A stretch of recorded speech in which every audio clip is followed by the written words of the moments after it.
Alcohol poisoning is something that happens widespread.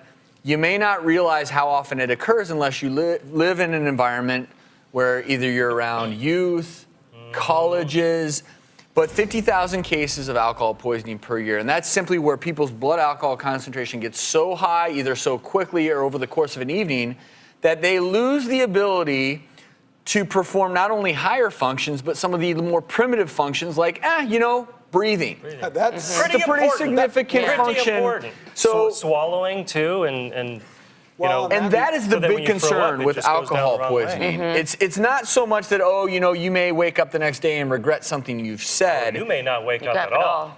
Then that's so true. So I want to stress this really, really quickly to everyone, because Dr. Shears, alcohol poisoning, the cases I tend to see in the emergency department are on people who are more alcohol naive, or they're new into drinking, they're younger, and they don't know their limits. Yeah, I've had several patients, high school patients, that maybe this was their first party and they just didn't know what they were doing, and things got out of hand, and pretty soon they're in the ICU with breathing tubes and getting their stomach getting pumped and all involved that in stuff. drinking games, peer pressure. A lot of peer pressure, definitely. To do it, and that's especially for non-drinkers.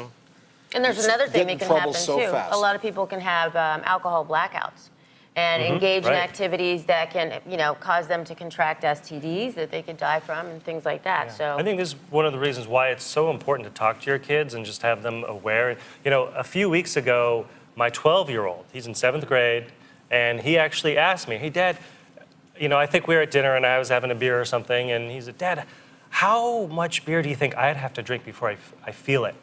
And you know what that told me? That he has questions, and all his friends are probably talking about this, and that was a big wake-up call to me, because I thought, okay, he's pretty young, I don't need to bring this up yet, but it's time to bring it up, and we talked about it, and I talked about what we're talking about now, just how bad things can get if you don't know what you're doing. The Greek fraternity system is alive and well, and we want it to continue like that. Then I think that's a part of going to college, but this is a lot of these cases do happen in college, and for you frat guys out there, keep that in mind.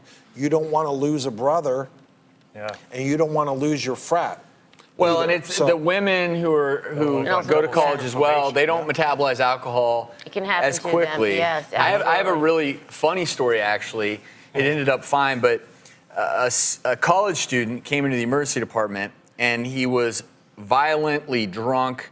He was trying to hit me, spit on me numerous times. Fortunately, we were able to avoid having to put a breathing tube down, but overnight we allowed his blood alcohol levels to go down. So all night long, he was what we call metabolizing to freedom, getting that alcohol out of the system. So the next morning, towards the end of my shift, I walk in, and he looked like he'd had a big night. But he was a different person, and he was just like, "Oh, I feel terrible." And I said, "What year are you?" "Oh, I'm a senior." "Well, what are you thinking about doing?" "I want to be a doctor." And I said, the first advice I can give you is don't spit in an attending doctor's face, because that's really not going to help you get into medical school. The point is, alcohol poisoning leads to a lot of behaviors that are not only dangerous, but extremely regretful. If you do come upon someone who looks like they're suffering from alcohol poisoning, call 911 if they're having trouble breathing. Do not leave them alone in their beds to just fall asleep, because that's when the real danger happens, and you can wake up sometimes the next day and find out that your best friend passed away. If they're vomiting, make sure you get them on their side, because that's how so many celebrities who passed on, it was the gagging on their own vomit because they lost the gag reflex.